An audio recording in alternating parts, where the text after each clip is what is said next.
Hello, Dazzle. Thanks for coming and hanging out with me today. I am glad that you are here. Today, I want to talk about one moral difference between the Wiccan and Christian faith that resulted in me converting. There are many other reasons that I made the change from Christianity to Wicca, but I want to focus on just this one part today. These two phrases are the foundation for the moral guidelines for how to interact with others for the two different faiths. The first being from the Wiccan faith, and the second being from the Christian faith. And ye harm none, do what you will. The Rick and Weed.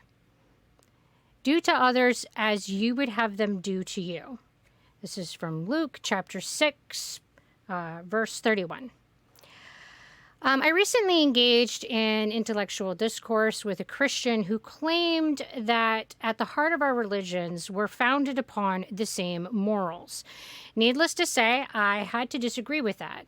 They cited these two phrases as evidence that our religions have identical guidance for guidance of interaction with others. Again, I had to disagree, and now I have to share my thoughts as a post. On the surface, both of these statements seem to be offering the same advice, but this is just not the case. There are some very important differences between these statements that I think also highlight some of the important differences between the religious viewpoints. The golden rule, or the quote cited above from Luke, advises people to treat others in an egocentric manner. This puts the Christian view at the center and makes it the proper and correct manner for behavior. If others dislike being treated in this manner, the golden rule will find no fault with the Christian, for they acted as they were morally guided to act. This means that the Christian is not only allowed, but is encouraged to project their moral value sets onto others.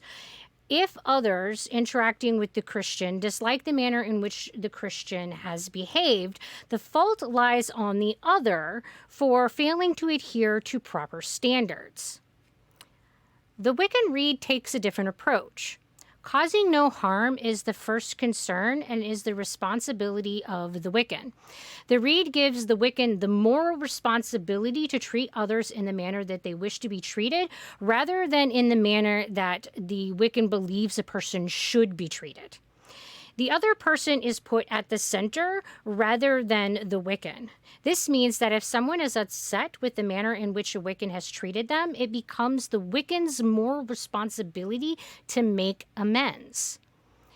Let's look at an example of how this moral guidance works in practice. Say there is a person who is born the biological sex of female, but they identify male. They are more comfortable being called he.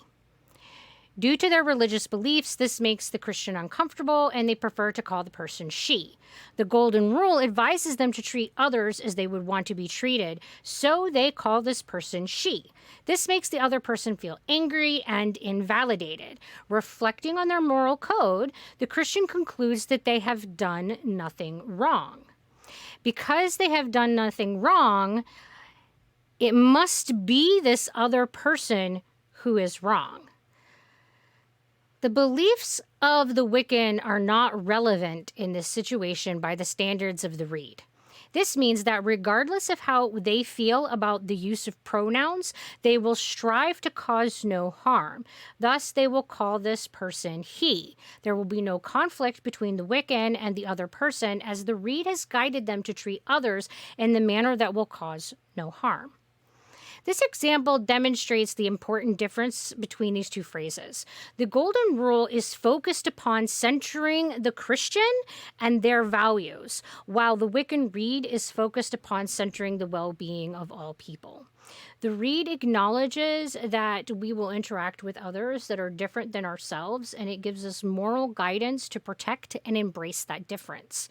The Christian's Golden Rule does not acknowledge that others can or should be different, and this is because it is part of a faith that demands uniformity of behavior. And this is just one of the many reasons that I chose to leave the Christian faith in favor of Wicca. It isn't to say that there are not individuals who believe in this faith who are capable of embracing the differences of others, but it is written within the doctrine of the faith that differences are not desired. Sometimes it is subtle, like it is here in the Golden Rule, but it is there, and I can't follow a faith that emphasizes themselves as the center before everyone else. Well, that's about it for my rambling today. Thanks for coming and spending some time with me. If you like the video, click the like button. It really does help. And until we talk again, you guys be sure to take care of yourselves. Bye.